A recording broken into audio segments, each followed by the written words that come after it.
Buenas noches, señoras, señores.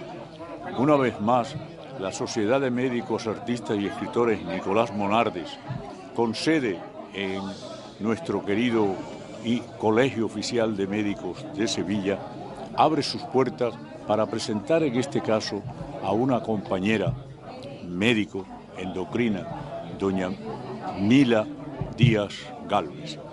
Ella desarrollará un tema muy importante en la poesía referente a las mujeres que desempeñaron funciones y labores no solamente como madres de familia, como entes ligados a la sociedad, sino como artistas en lo que se refiere a la literatura, a la poesía. Yo, en nombre del presidente de nuestra asociación, Nicolás Monardes, don Carlos Gálvez Martínez, en el mío propio como vicepresidente, pues doy la bienvenida y espero que pasemos todos un rato maravilloso, estupendo, escuchando a doña Mila. Sin más preámbulos, tiene la palabra nuestro presidente, don Carlos Gálvez Martínez.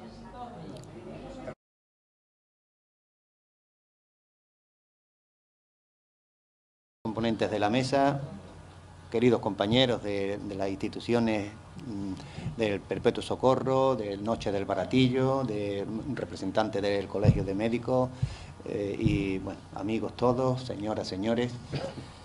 Posiblemente la censura religiosa, moral, política y la valoración estética y técnica de las obras literarias en la España del siglo XIX influyeron de forma directa en la poesía.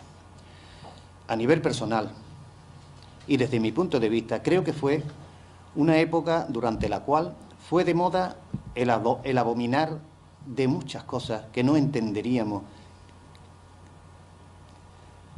y que ignoramos. Primero se dijo que la forma poética estaba llamada a desaparecer. Luego se confirmó que éramos un país de oradores, de retóricos, de literatos, de soñadores, y que nuestros idealismos y nuestra parlería se conducían al desastre, y fue entonces cuando se declaró la guerra a la literatura y se predicó que deberíamos dedicarnos a cosas de más provecho, por ejemplo, la política, la economía política. Pero bueno, durante ese tiempo llegamos a parar en lo peor que podía sobrevenirnos. Incurrimos en el grave pecado de hacer literatura de lo que per se no era literario, e hicimos literatura de todo, hasta de la política, y nos olvidamos de que la literatura, como todo arte bello, no es más que un soberano juego del espíritu.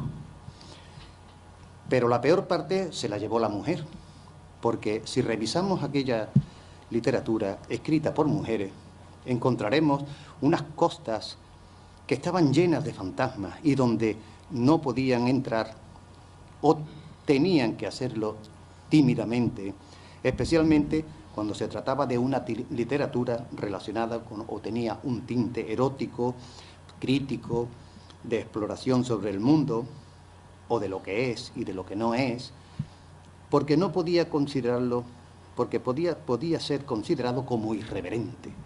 Por eso la mujer, que era escritora, tenía que hacerlo mutándolo todo sumisamente y bajo una lupa que desentrañara un sentido menesteroso con referencia a lo femenino. Y efectivamente, cuando una mujer reflexionaba sobre sí misma y en relación con los seres y las cosas, pensaba espontáneamente que había caído en el lazo de la misoginia verbal o la falta de confianza en ella. Y cuando hacía una referencia genética de las conquistas, de la fantasía y de los sueños, tenían que ser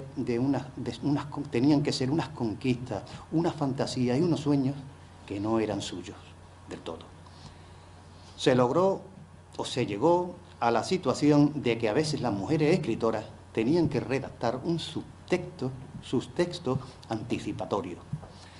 Y aunque estas apreciaciones no modifican globalmente el criterio literario de la mujer, como puede ser el gusto por el detalle, la intuición, la sensibilidad y el destierro de la crudeza verbal y temática, en ese tiempo padecieron la peor laya que se puede sentir y como colmo de la ironía, los que así procedieron se calificaron como prácticos, se decían conocedores de la realidad cuando desconocían la profunda realidad de las ideas y la patente realidad de las cosas y omitieron lo único que era realmente práctico. Aunque no fuera nada más que por deshacer el agravio de su equívoco, debieron enderezar el entuerto que tramaron al intentar quizás quitar la belleza a la literatura femenina. Dicho esto, y antes de tener el privilegio de presentar a doña Milagrosa Díaz Gálvez, debo aclarar que cuanto he comunicado solo es mi punto de vista y no debemos considerarlo como lo hiciera Kant en su obra de fundamentación de la metafísica, porque lo que acabo de fundamentar, valga la redundancia, afortunadamente ya no es ningún imperativo categórico, aunque quien tiene la última palabra al respecto es la ponente de esta tarde. Ella nos lo explicará con más detalle. Pues bueno, la doctora Milagrosa Díaz Gálvez, cuando terminó la licenciatura de Medicina, comenzó los protocolarios y obligatorios cursos de doctorado. Obtuvo el título de doctora en Medicina mientras simultaneaba sus investigaciones de bioquímica clínica con la apasionante especialidad de endocrinología y nutrición, llegando a obtener el título de ambas especialidades médicas. Su gran capacidad intelectual y de trabajo no pasó inadvertida, pues poco tiempo después fue nombrada jefe de la sección del Servicio de Endocrinología del Hospital Universitario Virgen Macarena. Cuando parecía que ya había llegado a la cúspide de su profesión y ya había cumplido los objetivos que ella misma se había marcado, le llegó la notificación de un nombramiento que culminaría su verdadera ilusión laboral, la de investigadora científica, y fue nombrada directora del Laboratorio de Hormonas del Servicio de Endocrinología del hospital que hemos citado. Como en ella es muy destacada su humildad, y eso lo sabemos todos los que estamos aquí, y no le gusta que se hable de su vida laboral, he tenido que indagar mucho, pero bastante, para poder saber que además esta gran profesional de la ciencia médica tiene publicado más de 100 trabajos en revistas científicas, en las más relevantes a nivel nacional e internacional. Debo recordar que en aquella época el laboratorio de hormonas de la facultad, esto lo comenté en otra ocasión, pero me gusta decirlo porque estamos en Sevilla, y quiero recordar que el laboratorio de hormonas de la Facultad de Medicina de Sevilla, después del laboratorio de la Universidad Complutense, era la más importante de España, motivo por el cual ella, por ser directora, tuvo que viajar a Estados Unidos para recibir la adecuada formación en radioinmunoanálisis en la Universidad de La Joya de San Diego, curso con el que obtuvo la licencia para la supervisión de las instalaciones radioactivas y un prestigioso título que le concedió el Consejo, el Consejo Superior de Energía Nuclear. Como hemos podido comprobar en la lectura del currículum de la ponente, se trata de una profesional brillante, altamente cualificada y de una altísima responsabilidad que ha llevado a cabo a lo largo de su vida laboral. En cuanto a su habilidad literaria, está más que probada, pues no solo ha intervenido activamente en múltiples revistas literarias, sino que ha colaborado también en libros. Como poetisa, es una mujer excepcional, pues ha colaborado en muchos recitales poéticos y ha publicado dos magníficos poemas originales titulados, que son dos libros, perdón, Café con leche y un poema, por favor, y Entropía de voces. Esto que he hablado antes, pues lo puede dar fe el presidente de Noche del Baratillo, la institución literaria famosa en el mundo entero ya, porque hacéis reuniones en el Café Oriente de Madrid, allí van los mejores poetas, incluidos ellos, que aquí hay, de momento veo a dos. Si la contemplamos desde ese punto de vista humanístico, su brillo se convierte en un gran resplandor que irradia bondad, simpatía y amistad. Al menos eso es lo que yo veo en ella, ¿eh?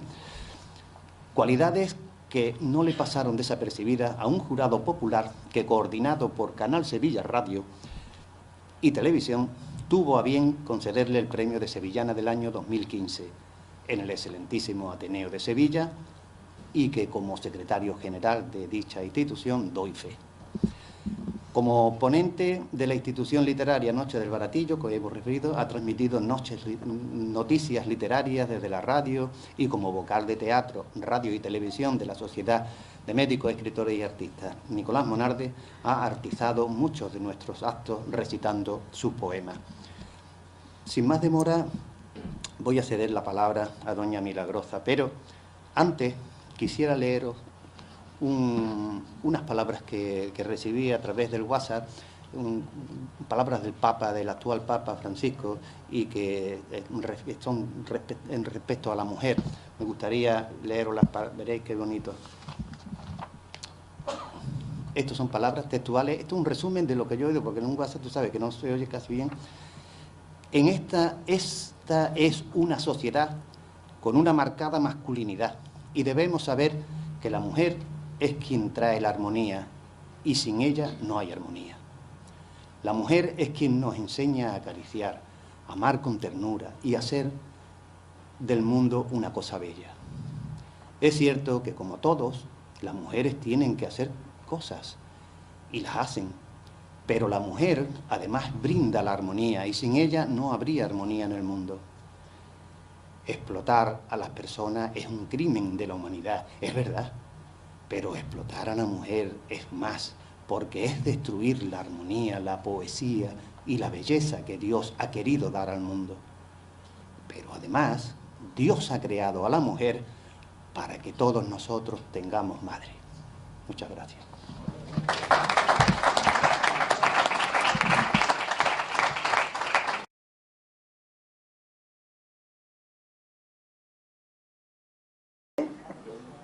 Buenas tardes a todos. En primer lugar, gracias, Carlos, por tu generosa presentación. Tú siempre me eliges las palabras y me las regalas. La verdad es que has adornado una larga vida de trabajo, pero lo has hecho tan bonito que casi no me creía que no hablabas de mí. Doctor Núñez, doctor Araujo, miembros de la sociedad, compañeros, amigos, señoras y señores. Permítanme, en primer lugar, hacer un pequeño homenaje, muy pequeño homenaje, a una persona que no sé si es más admirada que querida o más querida que admirada. Me estoy refiriendo a don José María Montaña Ramonet. Se me hace muy difícil mirar en la primera fila y no ver su sonrisa y sus ojos. Es difícil olvidar a tan ilustre persona que enriquecía con su sola presencia cualquier estancia, y mucho más con su palabra. Él era un fiel creyente. Él creía que había una vida después de la vida. Y entonces yo estoy seguro que el espíritu anda por aquí y de camino le va a dar un abrazo a sus hijas que están ahí sentadas. Descanse en paz.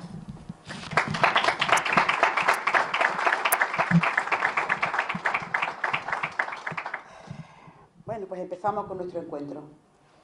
En una conferencia anterior, y con motivo de mi incorporación a la Sociedad Nicolás Monardes, hicimos un extenso repaso por la evolución de la mujer poeta en Occidente y nos quedamos a las puertas del siglo XIX.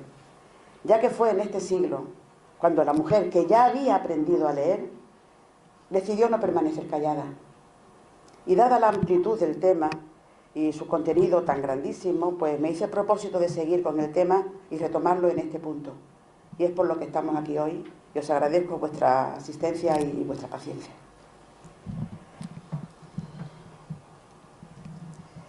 La mujer siempre estuvo presente en la poesía.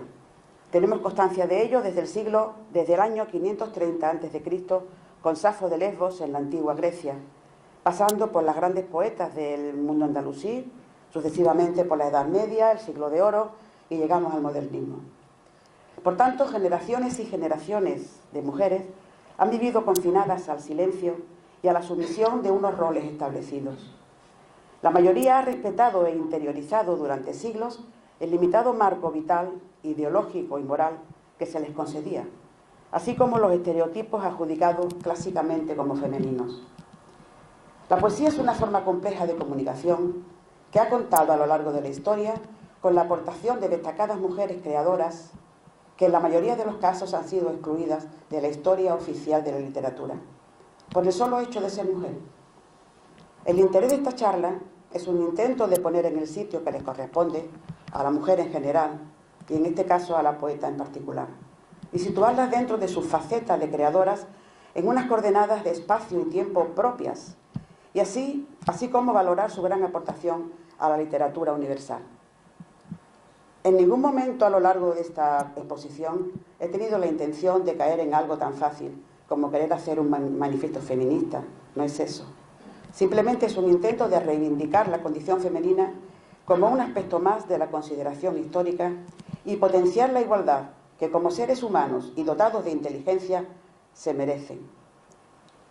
Se merecen. Y consideren que hablo en tercera persona, aunque me gustaría hacerlo en primera, es decir, nos merecemos. Pero la condición de ponente exige algunas renuncias y en ningún caso exige definición.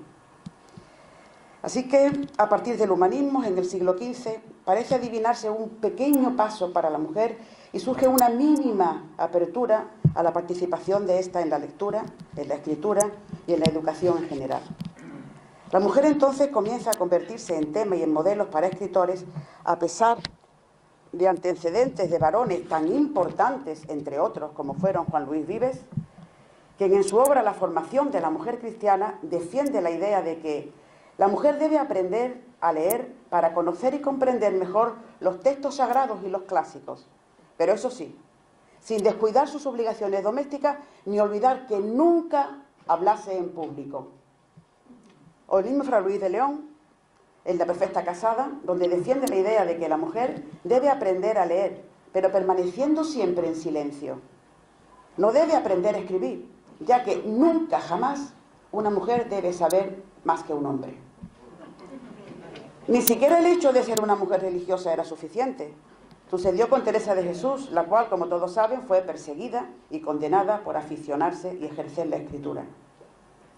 Otro asunto a tener en cuenta es el hecho de que la mujer ha sido objeto de numerosas creaciones literarias, pero en la mayoría de los casos ha aparecido plasmada en una imagen tendente a dos extremos.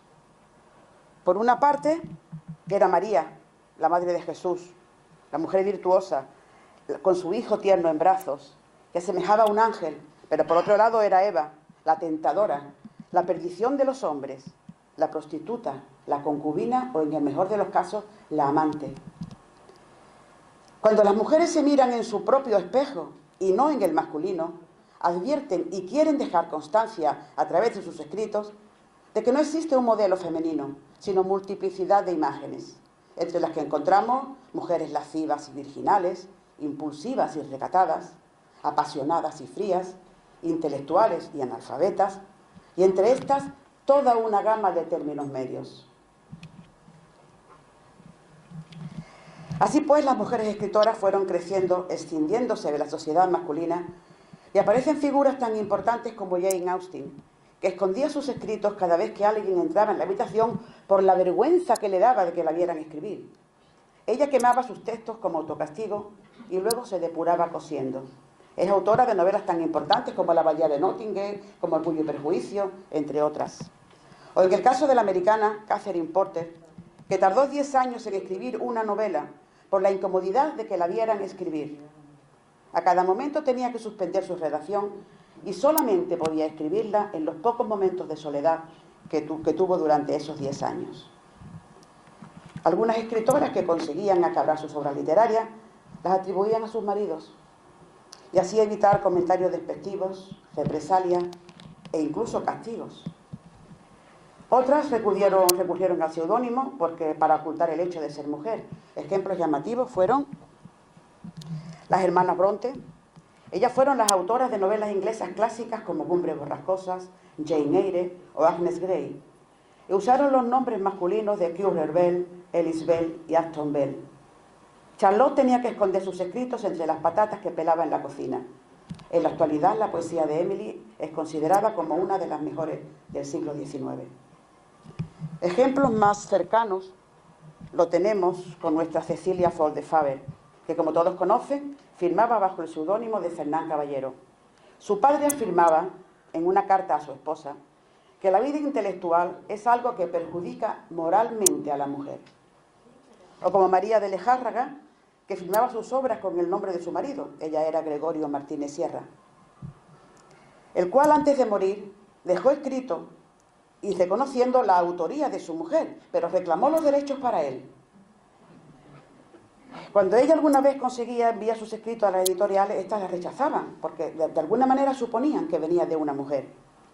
Pero hay casos realmente llamativos, como el de la insigne María Moliner, que remendaba calcetines con un huevo de madera mientras su gran obra, el Diccionario del uso del español, iba cobrando forma entre ollas y coladas.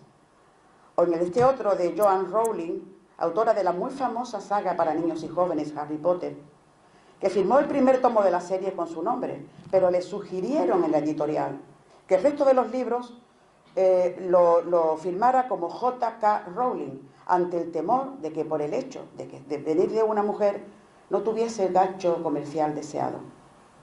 El refranero español, a veces sabio, pero a veces ejemplo de cerrilismo y de intransigencia, dice: mujer que sabe latín no ha de tener buen fin. Y a pesar de los problemas, de los muchísimos problemas que a lo largo de la historia ha tenido que enfrentar la mujer para ejercer su derecho a la escritura, a otros más, pero hablamos de la escritura, no cabe duda que aquellas que los consiguieron, ya fueran de una manera o de otra, dejaron huella en la posteridad.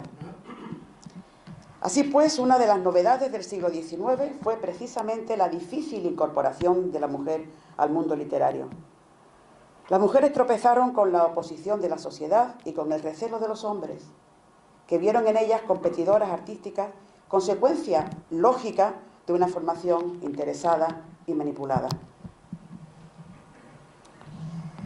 Acercándonos más a nuestra era, por poner solo unos ejemplitos, en España estuvo prohibida la matrícula oficial de las mujeres en la universidad hasta en 1910, previo permiso de las autoridades académicas y siempre y cuando el catedrático garantizara que iba a haber orden en la clase. La presencia de la mujer la podía perturbar. Abundando en esta marginación, decirles que la mujer escritora también ha visto negada o al menos obstaculizada su acceso a la Real Academia de la Lengua. La Academia fue fundada en el año 1714 y no fue hasta el 1784 cuando encontramos a la primera mujer como socia honoraria, no como académica de número, como socia honoraria, y por presión de la corte. Ella fue María Isidra de Guzmán, dio su discurso de agradecimiento y no volvió a aparecer más por la Academia.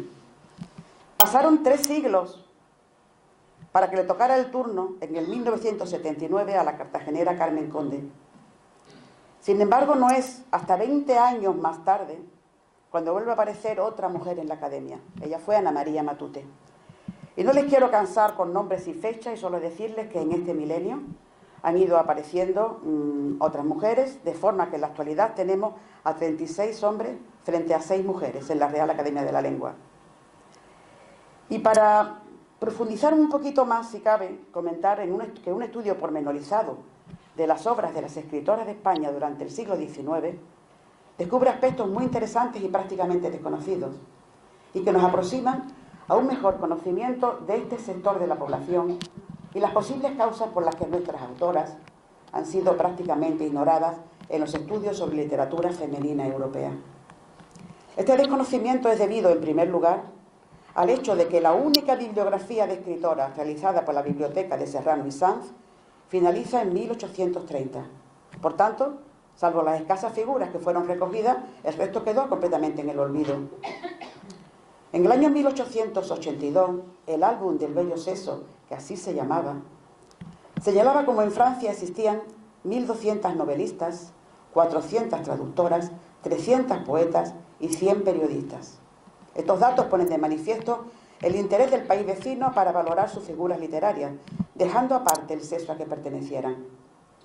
La sorpresa se produce cuando se inicia la localización de nuestras autoras y sus obras y nos encontramos que su cuantía desborda todo lo imaginable, de forma que podemos asegurar que en el siglo XIX se acercaron al millar las mujeres que a través de la letra impresa dejaron testimonio de su existencia.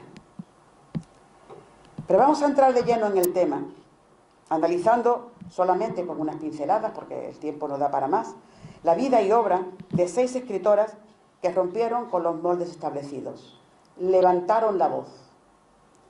Hablaremos solo de mujeres poetas españolas o hispanoamericanas, eligiendo, como ya he dicho, las más significativas, ya que su entera exposición sería insoportable. Así que nos encontramos, en primer lugar, cómo no, con la gallega Rosalía de Castro.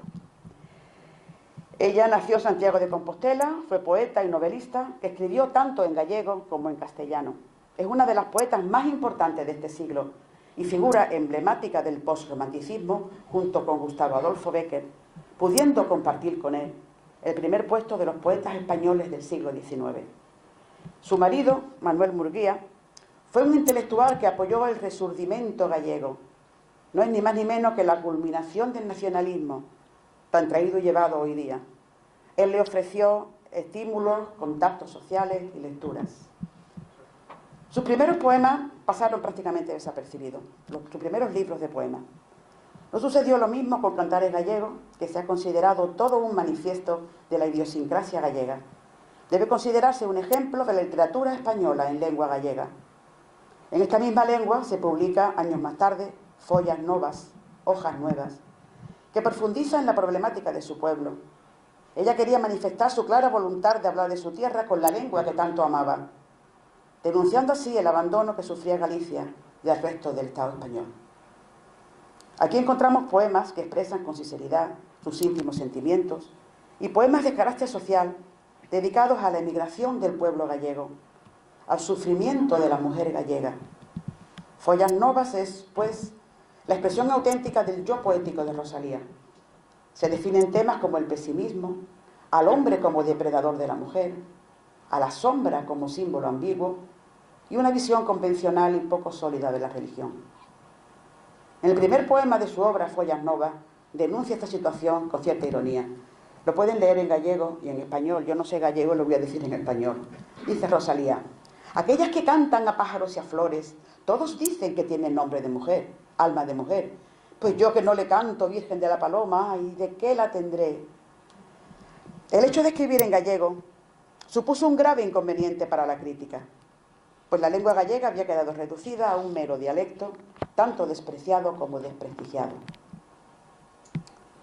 Un año antes de su muerte, escribe En las orillas del Sar, su último libro de poesía y único en castellano. En este poemario aborda de nuevo la tristeza, la religiosidad, la búsqueda del amor, el mundo de las sombras. Se trata de un libro muy intimista, en donde muestra Rosalía un profundo dolor de vivir, que traduce su convicción de que el ser humano, y en especial la mujer, es un ser sufriente. Rosalía de Castro hace sentir su feminismo social desde los comienzos de su vida literaria, apoyándose en la ficción para dibujar un retrato realista de la sociedad, donde los personajes están divididos en dos bandos, los opresores y los oprimidos. Dice Rosalía: mujeres hermosas y desdichadas, que no conocéis más vida que la servidumbre, abandonad vuestras costumbres queridas, en donde se conservan perennes los usos del feudalismo. Huid de esos groseros tiranos y venid aquí, en donde la mujer es menos esclava, pero donde se le concede siquiera el derecho del pudor y las lágrimas. En un artículo titulado Las literatas, lo veis en la parte inferior, que lleva el subtítulo de Carta a Eduarda, Rosalía describe con fina ironía los obstáculos que se encuentra una mujer que decide dedicarse a la literatura y el sometimiento al juicio de los demás, que siempre critican cualquier actuación. Si vas a la tertulia y habla algo de lo que sabes, si te expresas siquiera en un lenguaje algo correcto, te llaman bachillera. Dicen que te escuchas a ti misma, que lo quieres saber todo. Si guardas una prudente reserva, ¡qué orgullosa! Te desdeñas de hablar como no sea con literatos. Si te haces modesta y por no entrar en vanas disputas dejas pasar inadvertidas las cuestiones que te provocan, ¿en dónde está tu talento? Ni siquiera sabes entretener a la gente con una amena conversación. Si te agrada la sociedad, es que pretendes lucirte. Quieres que se hable de ti. No hay función sin tara. Si vives apartada del trato de gentes, es que te haces la interesante. Estás loca. Tu carácter es arbitrario e insoportable. Perdón un segundito.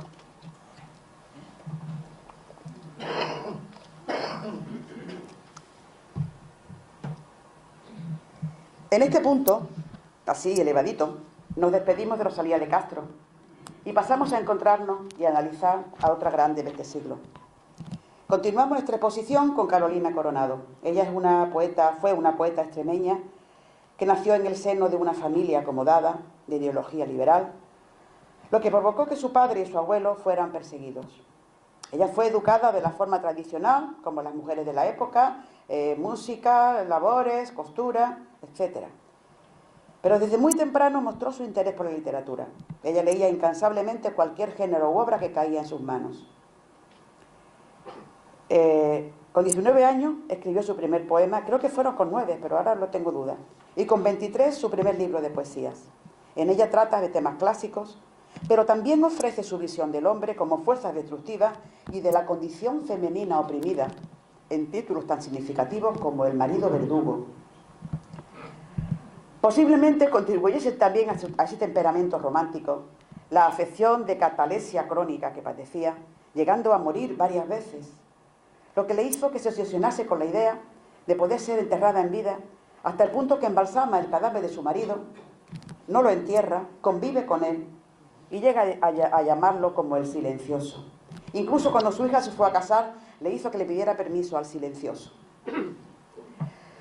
Su residencia madrileña se hizo famosa por las tertulias literarias, que fue un punto de encuentro para escritores progresistas y refugio de perseguidos.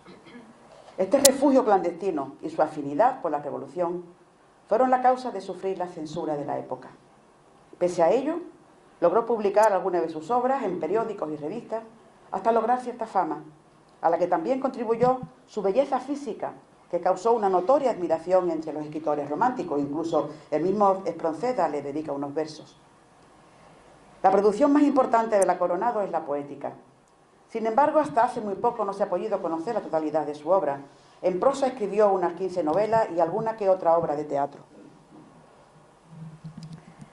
En la revista El Tiempo, la autora se lamenta de ser poeta. Dice que hubiera preferido nacer en la época de su abuela para no haber escrito. Sin embargo, la necesidad de escribir es algo innato en ella, a lo que no puede renunciar.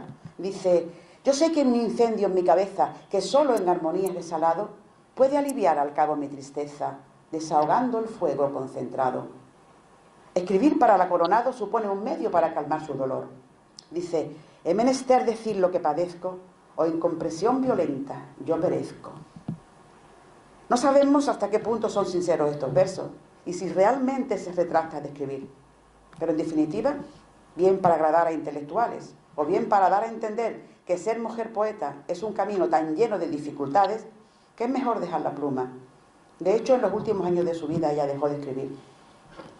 Vamos a citar unos párrafos de Carolina Coronado de una de sus cartas a Juan Antonio Hartzenbusch. Él fue su mentor, su prologuista, en la que pretende denunciar la oposición de la época al desarrollo intelectual femenino de las mujeres españolas. Son párrafos separados de una carta extensa. Dice: mi pueblo opone una vigorosa resistencia a toda innovación en las ocupaciones de las jóvenes, que después de terminar sus labores domésticas deben retirarse a murmurar con las amigas. La capital ha dado un paso más, pero tan tímido y vacilante que solo concede a las mujeres la lectura de alguna novela por distracción. O este otro: los hombres mismos arrugan el entrecejo si ven a sus hijas dejar un instante la monótona calceta para leer el folletín de algún periódico.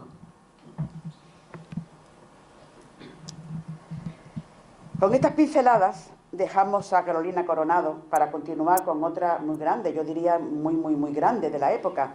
Sin duda alguna fue Gertrudis Gómez de Avellaneda, Tula. Ella, considerada en su tiempo como una de las mejores expresiones del movimiento romántico.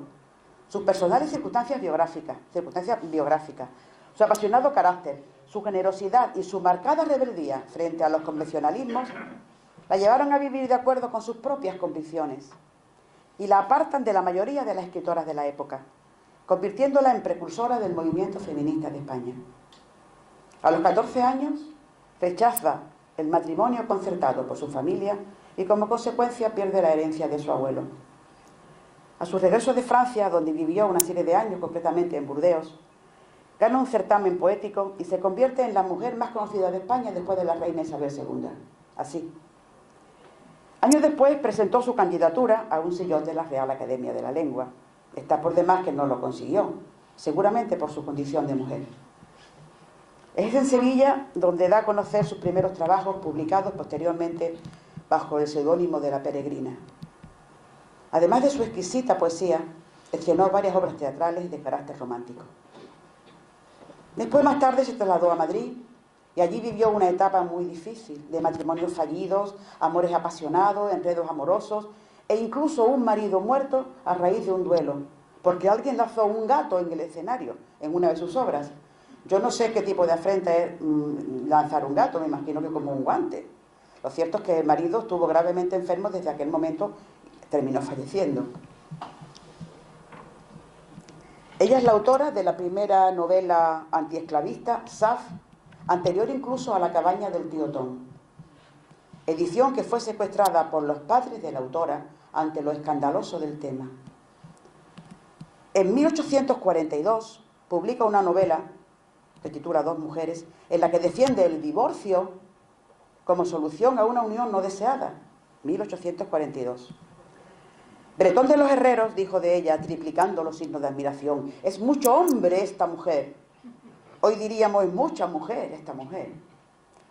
Marcelino Menéndez Pelayo dijo: la Avellaneda es la expresión ya indómita y soberbia, ya mansa y resignada, ya ardiente e impetuosa, ya mística y profunda de todos los anhelos, tristezas, pasiones, desencantos, tormentas y naufragios del alma femenina. El poema titulado a él, que leeremos ahora, da cuenta de sus experiencias personales y dice la Avellaneda: lo has destrozado sin piedad, mi orgullo una y otra vez pisaste insano, mas nunca el labio exhalará un murmullo para acusar tu proceder tirano. Quísolo Dios y fue, gloria a su nombre, todo se terminó. Te cobro aliento, ángel de la venganza, ya eres hombre. Ni amor ni miedo a contemplarte siento. O este otro poema que titula Significado de la palabra yo amé. Con yo amé dice cualquiera esta verdad desolante. Todo en el mundo es quimera.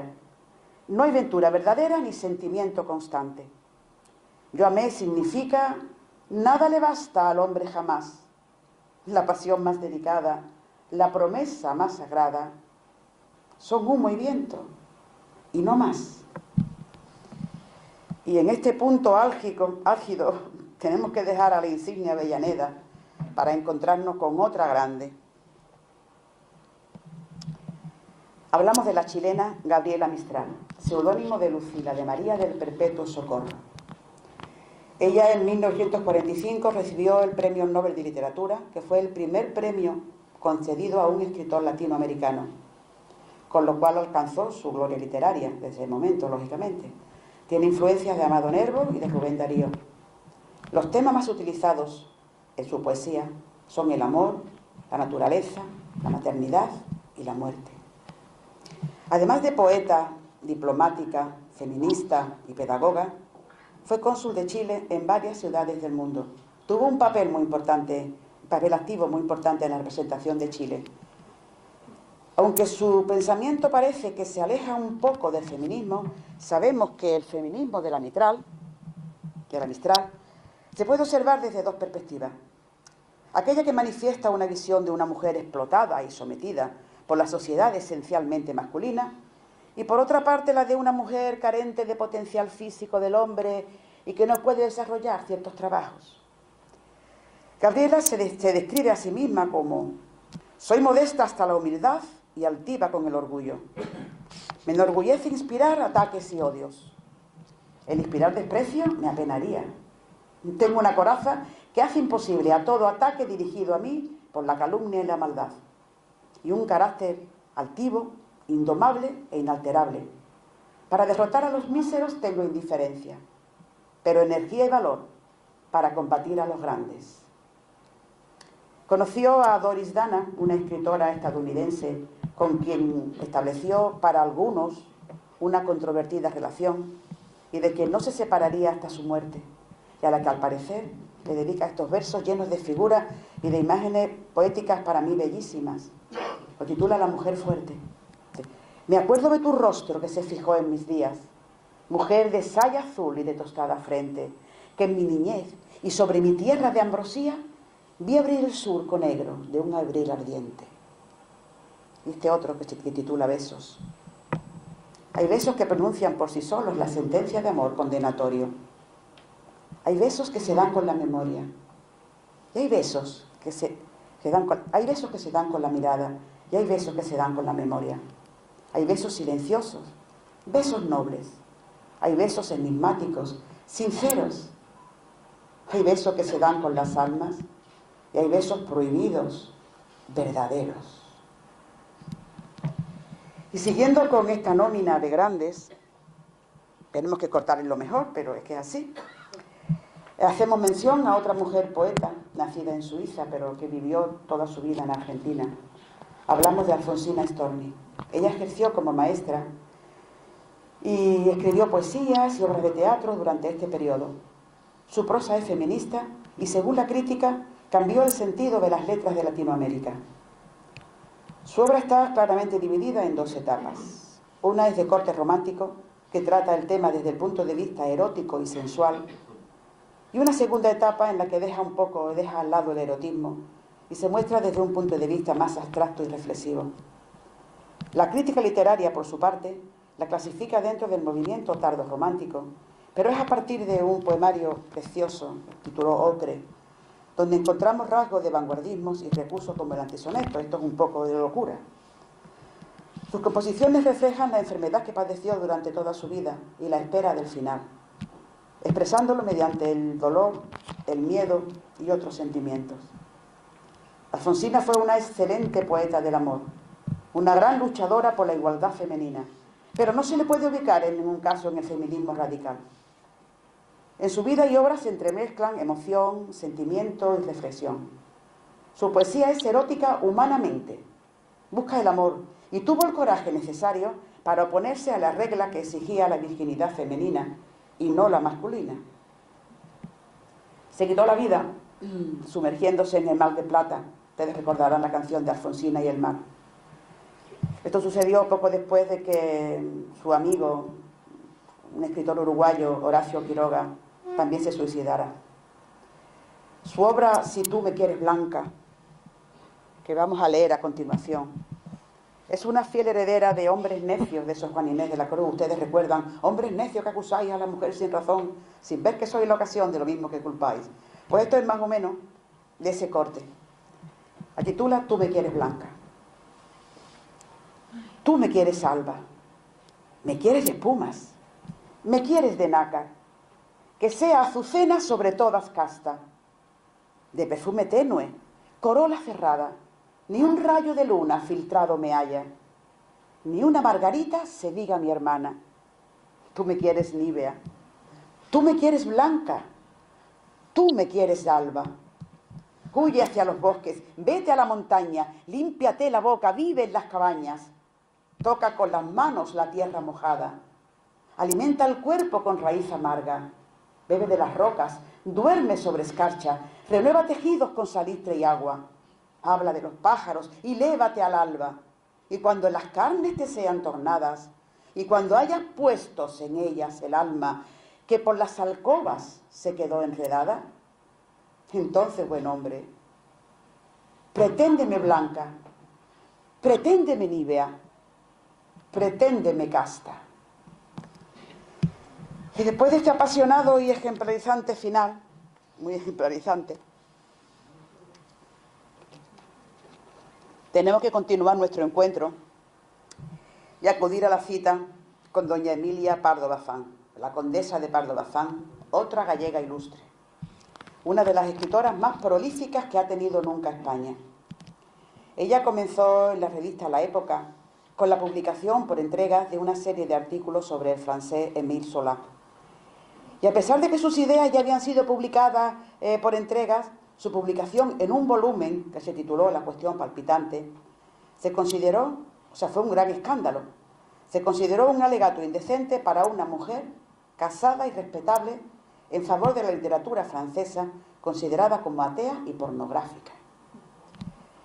Fue conferenciante, además de novelista, ensayista, crítica literaria, dramaturga, traductora y poeta.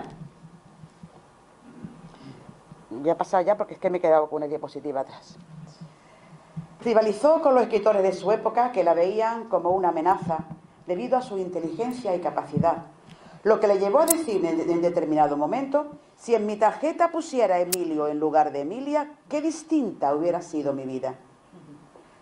La Pardo Bazán fue una abanderada de los derechos de las mujeres y dedicó su vida a defenderlos. En todas sus obras incorporó sus ideas sobre la modernización de la sociedad española, sobre la necesidad de la educación femenina y sobre el acceso de las mujeres a todos los derechos y oportunidades que tenían los hombres. Denunció las desigualdades de género, criticando abiertamente la educación que las españolas recibían. Las consideraba como una doma, a través de la cual se le transmitían los valores de pasividad, obediencia y sumisión a sus maridos. Reclamó para las mujeres el derecho a acceder a todos los niveles educativos, a cualquier profesión, a su felicidad y a su dignidad. Ella fue muy tenaz. Logró convertirse en la primera mujer que dirigió el área de literatura en el Ateneo de Madrid. Critica la imagen débil y dependiente de la mujer, a las que define como las mujeres abstractas. Denuncia asimismo la situación de las mujeres trabajadoras, diciendo: todas las mujeres conciben ideas, pero no todas conciben hijos. También denunció el destino de la maternidad. Dice: el ser humano no es un árbol frutal que solo se cultive para la cosecha. Sus obras completas están aún en proceso de edición desde hace ya muchos años. Seguramente su obra más importante fue Los Pazos de Ulloa. Su relación con Concepción Arenal, otra escritora grande del siglo XIX, fue ocasional y de respeto, aunque en ocasiones no especialmente cordial. No se llevaba bien con doña Concepción. Emilia era más racionalista, pragmática, extrovertida, polémica y sobre todo poco discreta. Y con motivo del fallecimiento de doña Concepción Arenal, escribe a modo de homenaje, a pesar de que las relaciones no eran para nada cordiales, escribió lo siguiente: si el espíritu de doña Concepción Arenal, la naturaleza lo hubiera encerrado en un cuerpo varonil, a los 40 años sería doña Concepción catedrático, diputado varias veces, director general por lo menos, académico de varias academias y personaje muy influyente y renombrado en premio a los merecimientos y extensión de su cultura en ciertos ramos de la ciencia política y moral. Su participación poética, a pesar de todo, es prácticamente desconocida. Muchas más mujeres escritoras de las que actualmente conocemos esperan todavía ser rescatadas y liberadas. Como decía Cernuda, de allá lejos donde habite el olvido. El siglo XX trae al fin consigo la entrada masiva de la mujer en la literatura y sobre todo a partir de la segunda mitad. Esto vino acompañando a una serie de transformaciones en todos los ámbitos, en el ideológico, social, económico, etc. En los últimos 50 años del pasado siglo han ido surgiendo numerosas mujeres escritoras y ocupando sitios en el escalafón, en los premios y en los reconocimientos, hasta situarse hoy día al mismo nivel que sus colegas masculinos. Estamos hablando de escritoras. En la actualidad, las literatas gozan de una normalidad como escritoras hasta hace poco impensables. Virginia Woolf diría que han encontrado esa habitación vacía, tan añorada por ella. Es cierto que no pudieron cambiar la sociedad que las coartaba y que les impedía realizarse plenamente como personas, pero al menos se quejaron de ella y de sus injusticias, a través de sus poemas, sus memorias, sus cartas. También es cierto que hoy día muchas mujeres han conseguido fama, dinero y prestigio, aunque esto no permite aún hablar de igualdad en todos los ámbitos de la sociedad. También la mujer actualmente ha llegado a ocupar un gran espacio en muchas de las profesiones, pero en un mundo que está dirigido por hombres, unido a la servidumbre de la maternidad y a la conciliación familiar, en la mayoría de los casos todavía hoy en manos de las mujeres. Es difícil llegar y mantenerse con la obligada dedicación que exigen los puestos de más responsabilidad. Una cita de Safo de Lesbos, la primera poeta occidental conocida y de la que ya hicimos mención al comienzo de este trabajo, puede cerrar este encuentro con nuestras ilustres antepasadas. Decía Safo: os aseguro que alguien se acordará de nosotras en el futuro. Muchas gracias por su atención.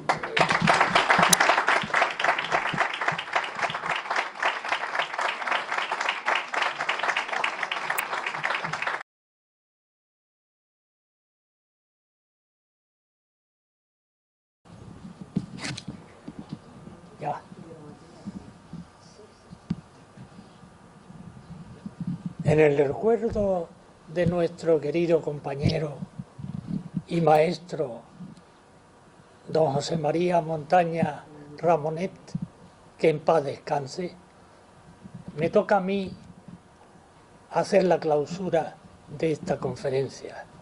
Conozco a la doctora Milagrosa Díaz Gálvez, buena amiga y compañera, médico especialista, endocrinóloga. Le felicito por la magnífica conferencia que nos ha hecho vibrar. Inició los estudios de medicina con la idea de poder hacer el bien a los demás, ya que al estudiar al enfermo ponía en juego una actitud que mana del propio ser del hombre y para el hombre. La historia humana es una vorágine de cambio permanente. La doctora Díaz Gálvez, como médico humanista, quiso ampliar sus conocimientos y dentro de su especialidad de endocrinología se dedicó a la investigación, aunando en sus estudios en lo posible el equilibrio hormonal. Es además, como hemos podido apreciar, una escritora de poesías, siendo su poemario amplio. Es un honor y también un lujo que la doctora Díaz Gálvez permanezca a nuestra sociedad. Su ejemplo es el mejor estímulo para todos nosotros en la búsqueda de un futuro mejor para nuestra sociedad. Muchas gracias.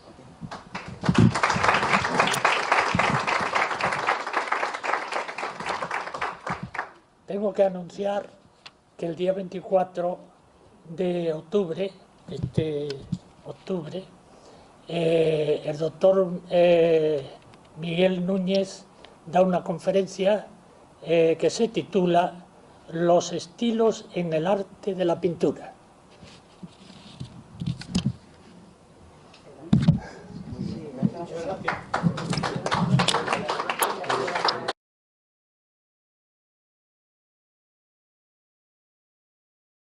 Pues por las palabras que le ha dedicado a nuestro padre. Él te quería muchísimo, Mila, y seguramente ahora mismo desde el cielo te está aplaudiendo junto a nuestra madre. Yo estoy segura. Y gracias a ti también, Paco. Gracias.